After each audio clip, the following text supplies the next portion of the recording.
Բարև ձեզ, Ֆակտոր TV հյուրը ուժեղ Հայաստան կուսակցության խոսնակ եւ պատգամավորի թեկնածու Մարիան Նաղարամանյանն է, բարև ձեզ։ Շնորհակալ եմ հրավերի համար, բարև ձեզ։ Ֆակտոր TV գալու համար ուժեղ Հայաստանը դիմեց սահմանադրական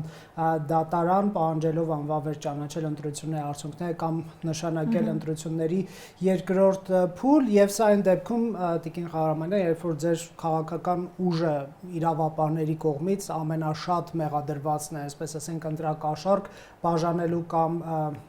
բարեգործության, ես կասեի հետապնդվող ուժն է արդեն տևական ժամանակ։ Հարցս ավարտեմ, եւ մեղադրվում եք եւ պահանջում չեղարկել, ինչպես է ստացվում։ Տեսեք,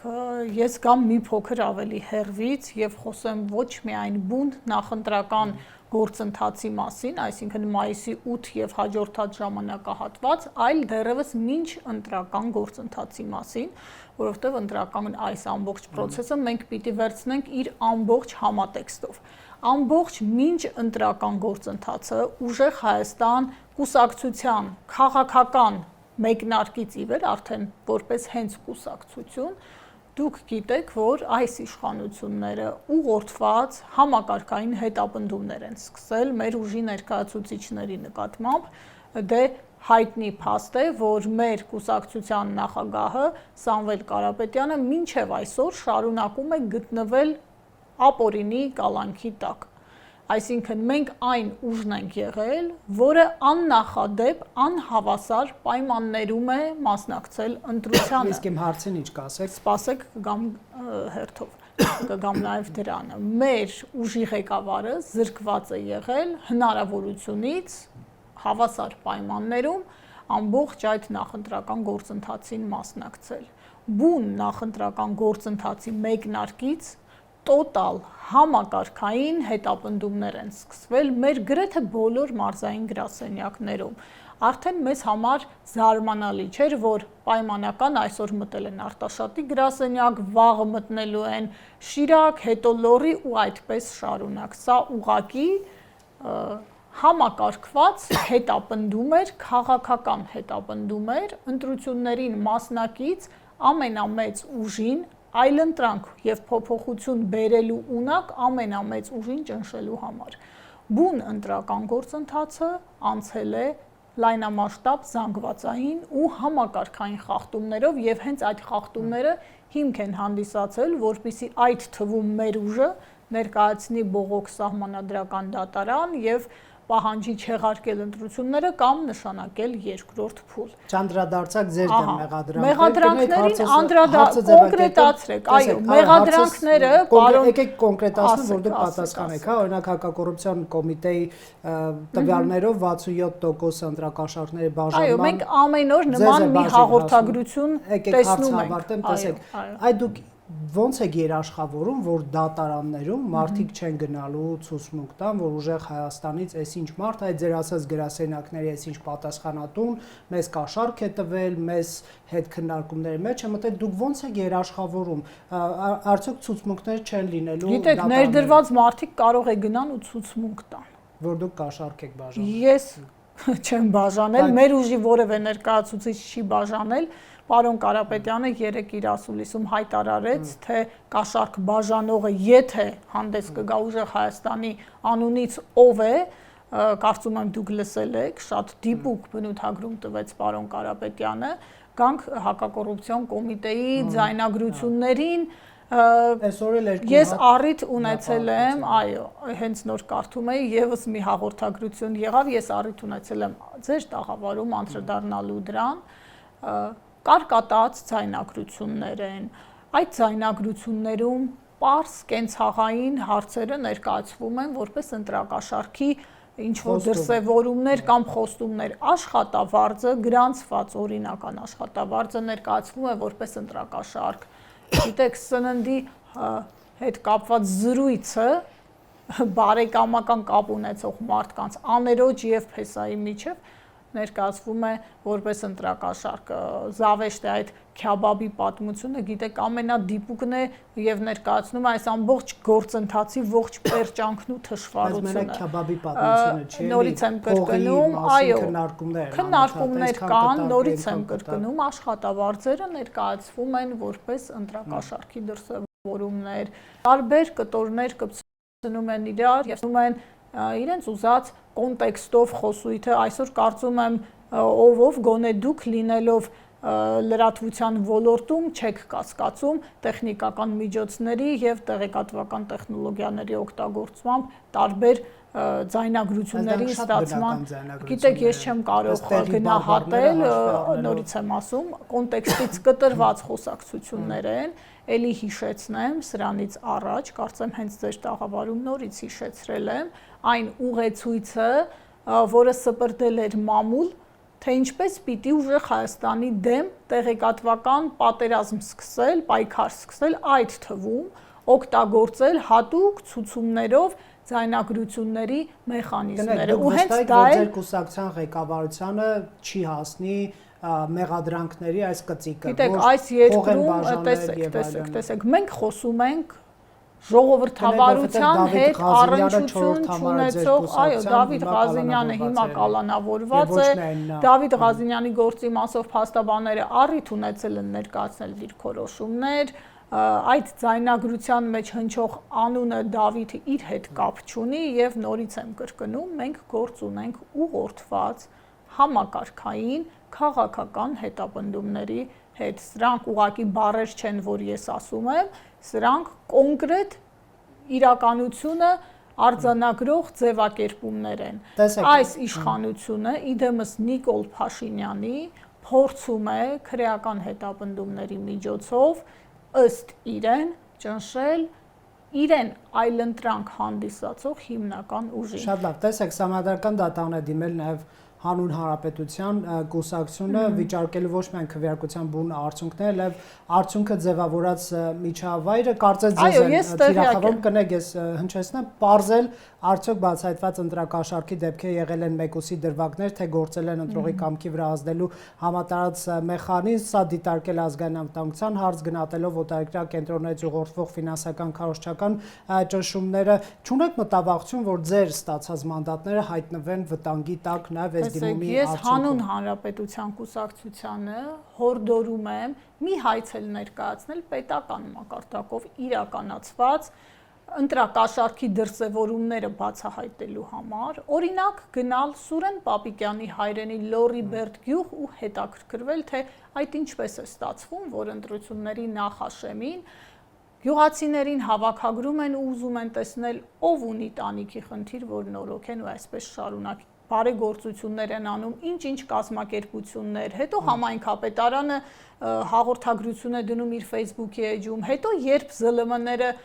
անդրադառնում են դրան սկրինները տեղադրում են, հանկարծ այդ հաղորդագրությունները ջնջվում են, ես խորհուրդ կտամ այցելել Թալին ու ուսումնասիրել Տավրոս Սափեյանի բարեգործությունները ճակերտավոր հենց քարոզարշավի օրերին իբրև թե անապահովներին էր օգնում այդ սկանդալը կարծում եմ դուք տեսել եք ընթերցել եք բազմաթիվ նման դեպքեր թող ուսումնասիրեն այ ընտրաթոշակ ձևակերպումն էի ես տվել մի առիթով թե ինչու հանկարծ Նիկոլ Փաշինյանը մտքափոխվեց ու կարծեց որ մեր թոշակառուները կարող են 10,000 դրամը լավել ծախսել, իսկ դրանից կարճ ժամանակ անց ասում էր ինչ պիտի անեն։ Ձեր մանդատները վտանգի տակ չեն հայտնվի այս դիմումի արդյունքում։ Տեսեք, մանդատների հետ կապված քննարկումները նախ ուզում եմ շեշտել, մեր ուժում դեռ շարունակվում են։ Զուտ իրավական նկատի ունեմ, որ կաշառք է բաժանվել կեղծ մանդատներ, այս տրամաբանության մեջ։ Իրավական ինստիտուտները գտնվում են իշխանության ձեռքին որպես ճնշման ռեպրեսիվ գործիք, որպես քաղաքական հակառակորդներին հետապնդելու գործիք։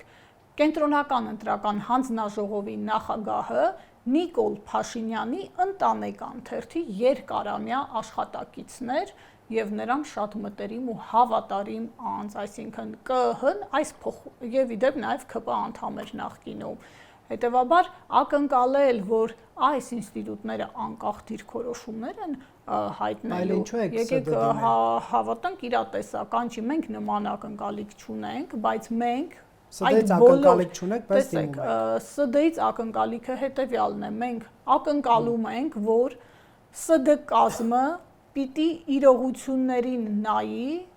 համապատասխան առաքելության, իր ստանձնած առաքելության դիրքերից եւ ոչ թե քաղաքական հրահանգի դիրքերից։ Բայց զուգահեռաբար մենք գիտենք, որ այսօր գործ ունենք Նիկոլ Փաշինյանի սահմանադրական դատարանի սրտի, ինչպես ասում են, ՍԴ-ի հետ, բայց մենք ակնկալում ենք, որ նրանք կգործեն օրենքի տառին համապատասխան եւ կիրականացնեն այն գործառույթը, որի համար կոչված են, բայց զուգահեռ պատրանքներ չունենք։ Սա մեկ, երկրորդ, այն գործընթացը, որը հիմա տեղի է ունենում, մենք պիտի անենք եւ դա այն ընթացակարգն է, որով մենք պիտի գնանք որպես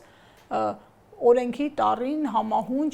մեր գործընթացները, մեր քայլերը կազմակերպող քաղաքական ուժ եւ բնականաբար պիտի դիմենք բոլոր ատյաններ, որ ձեր դեմ որոշում կայացնի ՍԴ-ն, երբ որ կկայացնի կխոսենք այդ մասին։ Շատ լավ, տեսեք, պարոն Կարապետյանը պնդեց, որ Փաշինյանի ցանկությունն է մանդատները չվերցնել, եթե կարճ կապեն, որպեսզի հետագայում հնարավորություն չտանք Փաշինյանին միազնյա կառավել, պետք է անենք առավելագույնը ճիշտ քայլեր, որպեսզի նա միազնյա չընդունի Ալիևի բոլոր նարատիվները, հա, վտանգավոր սահմանադրությունը, ես ինչքան հասկացա, սա նաև պարոն Կարապետյանը ձեր այսպես ընտրողներին էր հիմնավորում, թե ինչու պետք է մանդատներ վերցնել, ճիշտ հասկացա։ Պարոն Կարապետյանը ասել է, որ մանդատներ վերցնել, չվերցնելու երկու տարբերակներ քննարկվում են եւ մենք պիտի ընտրենք այն ճանապարհը, որը առավել արդյունավետ կդարձնի այս իշխանության հերացման գործընթացը եւ Ալիևի սահմանադրության կյանքի կոչելու գործընթացը։ Ես ուզում եմ մի շատ կարևոր փաստ շեշտել, անգամ տոտալ հետապնդումների, ընտրության արդյունքները կեղծելու, քաղաքական ճնշումների եւ վարչական ահռելի մեծ ռեսուրս կիրառելու արդյունքում ՔՊԻ-ին եւ Նիկոլ Փաշինյանին չի հաջողվել 50 գումարած 1 հավաքել, չի հաջողվել ձևավորել սահմանադրական մեծամասնություն, երբ նա հայ ժողովրդին հերթական անգամ շանտաժի էր ենթարկում ու հայտարարում էր, որ եթե մենք չունենանք սահմանադրական մեծամասնություն, այդ ժամանակ պատերազմ կլինի, ձեր կարծիքով ինչու էր այդ հայտարարությունները անում։ Նա հասկանում էր, որ Ալիևի օրակարգով սահմանադրությունը չի կարողանալու անցկացնել։ Դուք էլ ասում եք 300,000 ադրբեջանցի է գալու, կներեք հիմա մենք գիտենք դա իշխանություն չեք, թույլ տվեք դուք հիշատակեցիք, առաջիկա 5 տարում 300,000 ադրբեջանցիներ գալու են մենք պարտադիր։ կանխելու ենք այդ գործընթացը, այդ խնդիրը մնում է մեր օրակարգում եւ բառացիորեն 3 Նախիջևանում մեկնարկեց վերադարձ ճակերտավոր Արևմտյան Ադրբեջան համաժողովը, երրորդ համաժողովը եւ Ադրբեջանի ազգային ժողովի Մեջլիսի նախագահի տեղակալը արեց շատ բաց տեքստով ուղիղ հայտարարություն, իդեպ այդ մասին ես իմ Facebook-ի էջում գրել եմ, հիմա չեմ զլանա ու կհիշեցնեմ նաև օգտվելով այս առիթից, թե ինչ եմ գրել եւ թե ինչ է նա ասում։ Տեսեք, այդ անձնավորությունը բառացիորեն բաց տեքստով հայտարարում է, որ Միլի Մեջլիսի փոխխոսնակը, հիմա ես բացեմ եւ ձեզ համար ընթերցեմ։ Ես բերելու եմ բառացի մեջ բերում, իդեպ ադրբեջանական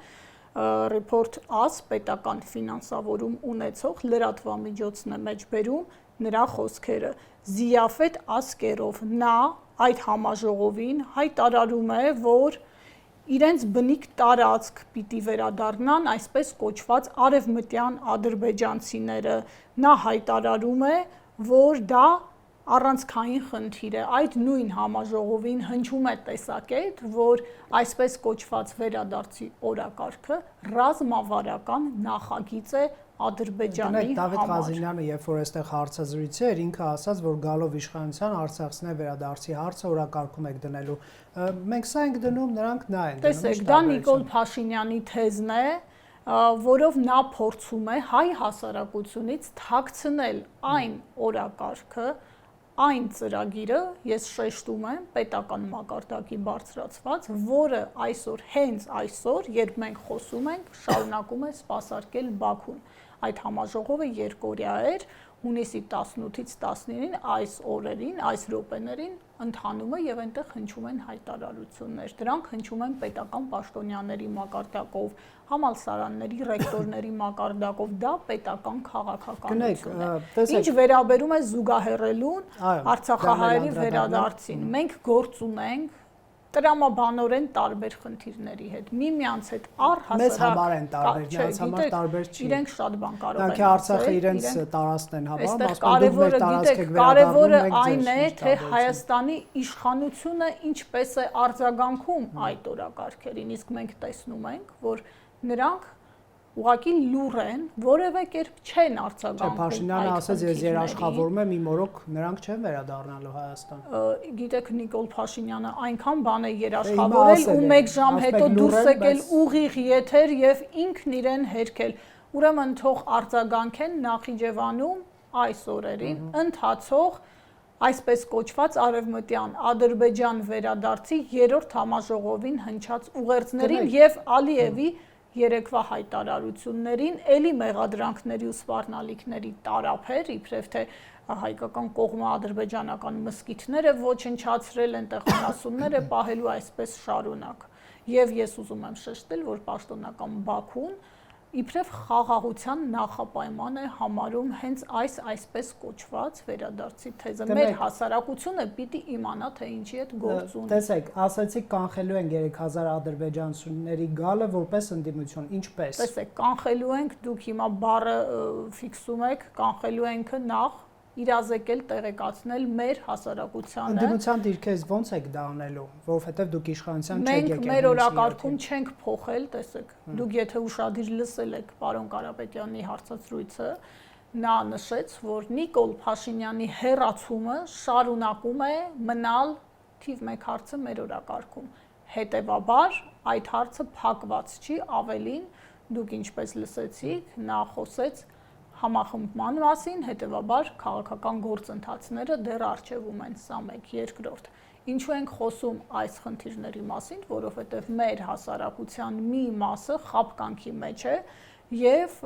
այս իշխանությունը նրանց ճշմարտությունը չի ասում։ Նրանց ճշմարտությունը չի ասում Ադրբեջանի հետ հարաբերությունների մասին։ Օրինակ, ձեզ մոտ հարց չառաջացավ որպես լրագրող, թե ընտրությունների հաջորդ օրը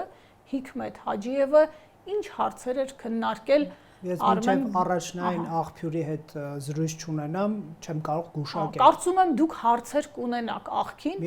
եւ այդ հարցերը,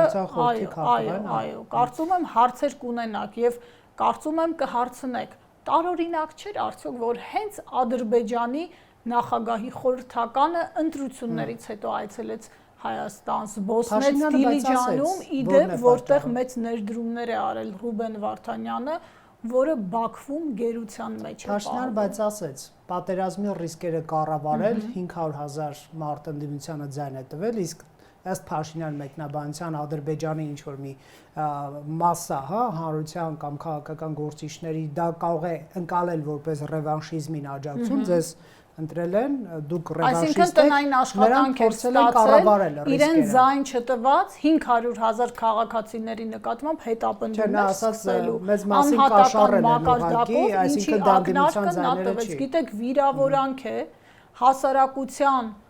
մի զգալի մասին 500,000-ից ավելի Հայաստանի Հանրապետության քաղաքացու անվանել կաշառակեր։ Իսկ ինչ է անելու Նիկոլ Փաշինյանը, եթե զանգվածային հայցեր մտնեն դատարան ու այդ իր հայտարարությամբ պայմանավորված մարդիկ պահանջեն, դե ինքը կարող է տարբեր բաներ ասել որպես կրքոտ հռետոր, ինչպես ինքն իրեն բնութագրեց։ Բայց կարող ենք ֆիքսել, որ դուք գնալով խորհրդան որպես ընդդիմություն 300,000 ադրբեջանցու գալու այդ կանխարգելման առաքելությունը իրագործել եք։ Տեսեք, մենք խորհրդարան գնալու որոշում չունենք, ինչպես առիթ ունեցա մեր զրույցի ընթացքում շեշտելու, քննարկվում է երկու տարբերակ՝ մանդատներ վերցնելու եւ մանդատներ չվերցնելու։ Քննարկվում է երկու սցենար եւ որոշումը կայացվելու է վերլուծելով իրավիճակը,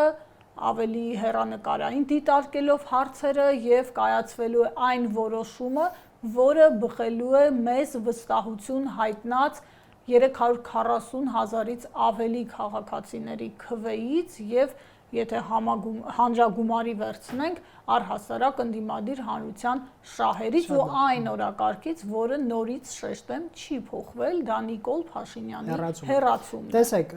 հավաքվեց հանրահավաքը, մարդիկ եկան տարբեր պատկերացումներով, մեկը արմատական, մեկը ավելի կառուցողական, ձեր թիմից օրինակ Էդգար Ղազարյանը այստեղ էր, ինքը կարծում էր, որ պետք է մանդատներ վերցնել, որովհետև դա իշխանության դեմ վերահսկողական գործիքակազմի, առանց դրա իմպիչմենտի գործընթաց ասում էր հնարավոր չի։ Պարոն Կարապետյանը այստեղ եւս հիմնավորում է, որ միանձնյա կառավարումը Ալիևի բոլոր նարատիվների, այսպես կանխարգելումը ապահովելու նպատակով Սահմանադրության իր գնահատման վտանգավոր Սահմանադրության ընդունումը կանխարգելելու դա օրակարգ է, որը Բաքվից է թելադրում, դա պարոն Կարապետյանի գնահատականը չի, դա այն է, ինչ կա Փաշինյանի սեղանին։ Այսինքն մանդատ վերցնելու հիմնավորումներ են կարծես թե ձեր թիմից հնչում։ Հիմա հանրահավաք է հրավիրված եւ տարբեր մարդիկ տարբեր բառեր են ասում։ Ես զուտ մեխանիզմ եմ ուզում հասկանալ։ Մարդիկ պետք է քվեարկեն, չգիտեմ, օրինակ բարձր գոչելով վերցնել մանդատներ կամ չվերցնել, այսինքն էներգետիկան ոնց պետք է մեր ուժում չի գործում, դա հակառակորդ դաշտում է գործում, կարող են բարձր գորգորալ մարդիկ այնպեսի բան։ Դուք հիմա ուղիղ չեք մեջ։ Ես կարամ ուղիղ մեջ բերեմ, ես լսել եմ հարցը։ Ասում եմ, բայց արդյունքը հիասթափեցնող կարող է լինել։ Խոսքը նրա մասին է, եթե խոսքը հանրահավաք հրավիրելու կարողության մասին է, թույլ տվեք պատասխանել։ Մենք կարող ենք հրավիրել հանրահավաք եւ վստահ ենք, որ մեզ վստահության քվետված քաղաքացիները կգան այդ հանրահավաքին, բայց ինչպես պարոն Կարապետյանը նշեց իր հարցազրույցում, որևէ քայլ ինքնանպատակ չպետք է լինի։ Ցանկացած գործընթաց, ցանկացած process պիտի ունենա արդյունք։ Հետևաբար կրկնեմ, քաղաքացիներն են ասել մի վերցրեք մանդատները։ Որոշումը կայացվելու է կշռադատված, որոշումը կայացվելու է պատասխանատու քաղաքական ուժի կողմից եւ որոշումը կայացվելու է ելնելով մեր արժեվ դրված խնդիրները արդյունավետ լուծելու նպատակահարմարությունից, իսկ այդ խնդիրները երրորդ անգամ կրկնեմ, Նիկոլ Փաշինյանի հեռացումն է եւ այո, ադրբեջանական սահմանադրության կանխումը, որը ուզում է կյանքի կոչել ՔՊԱ-ական իշխանությունը։ Մանդատ վերցնելու հարցը այդ հարցադրումների պատասխանից է բխելու, այսինքն եթե վերցնում եք մանդատները, արդյոք կանխելու եք Սահմանադրության ընդունումը կամ ձեր ընկալման զիջումներն եք կանխելու։ Որոշում, որը բխելու է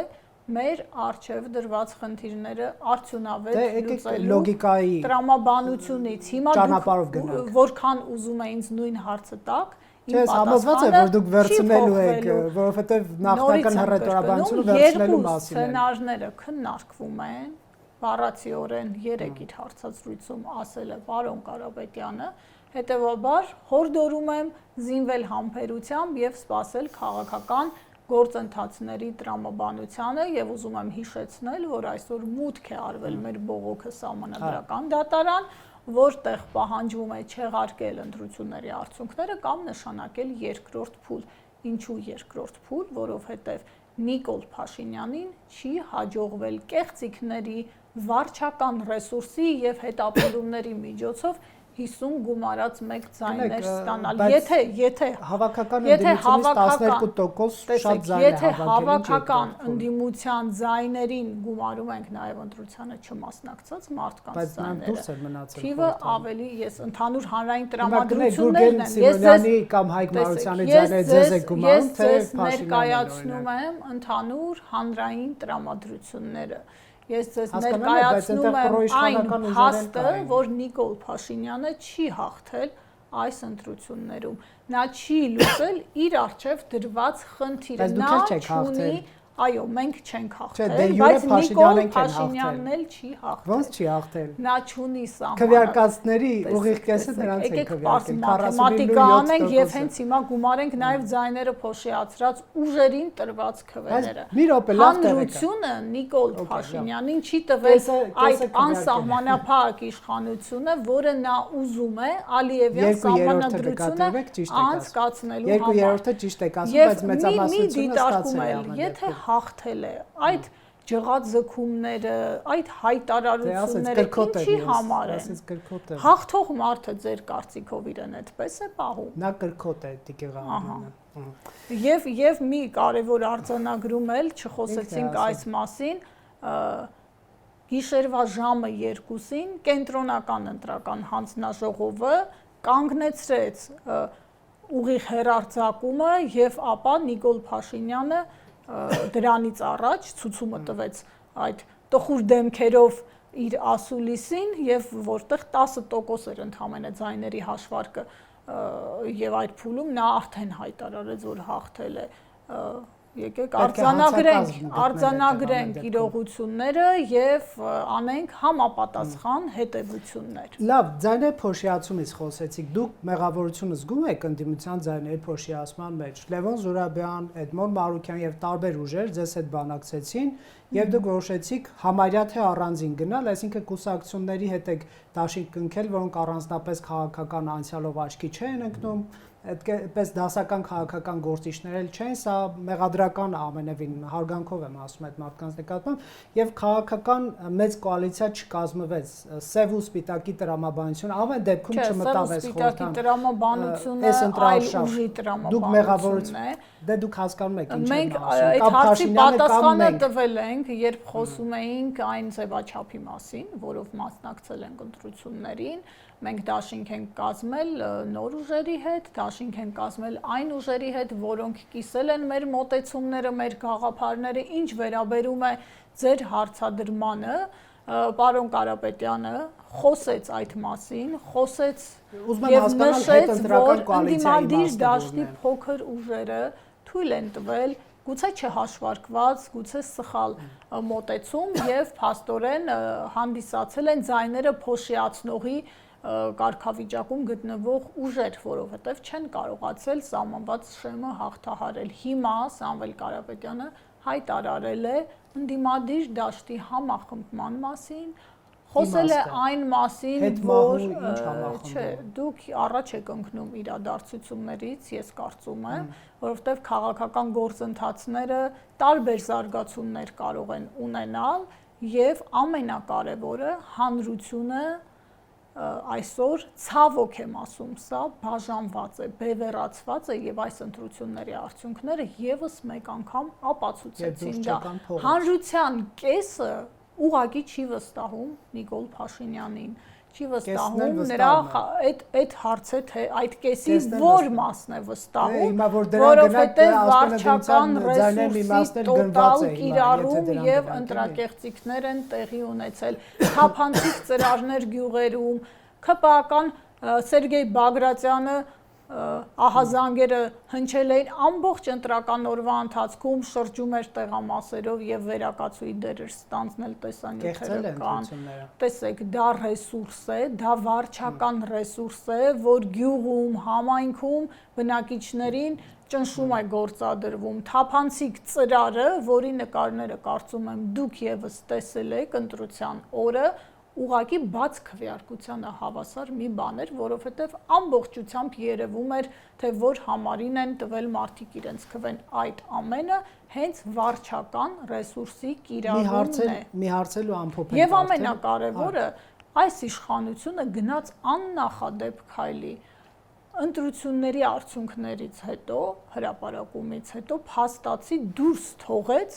4%-ի շեմը հաղթահարած ընդդիմադիր ուժերից մեկին 60,000 քաղաքացու քվե ուղակի ջրեց, ուղակի արհամարեց այդ մարդկանց ձայները, երբ ԿԸՀ-ն վերահաշվարկի որոշում չկայացրեց, չնայած նրան, որ վարչական դատարանը ուներ համապատասխան որոշում։ Կնեք,